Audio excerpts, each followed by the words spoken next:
Good morning বন্ধুরা, তোমরা সবাই কেমন আছো? আশা করছি খুব খুব ভালো আছো। আমি বন্ধুরা ভালো আছি এবং আজকের শুভ সকাল জানিয়ে তোমাদেরকে আমার এই ছোট্ট ভিডিও ব্লগে স্বাগত জানাই। চলে আসো আমার এই ভিডিও ব্লগটা দেখতে এবং তোমরা জানাও কেমন লাগলো। আর বন্ধুরা, পাহাড়ের উপরে তো ক্রমাগত এগিয়ে চলেছি। বলো তো কোথায় যাচ্ছি? হ্যাঁ, ঠিক ধরেছো, যাচ্ছি কাশ্মীর।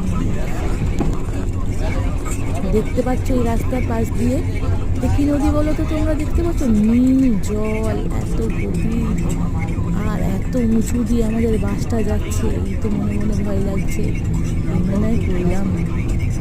তাও বন্ধুরা খুব তো আনন্দ লাগছে। আর এই নদীটার নাম তোমরা আমার ইনবক্সে বা আমার কমেন্ট বক্সে জানাও এই নদীটা নামটা কি। আর তোমরাও পরিবার নিয়ে চলে এসো ঘুরতে কাশ্মীর, যা তুলনা করা যায় না, খুব সুন্দর। তোমরাও চলে আসো কাশ্মীর।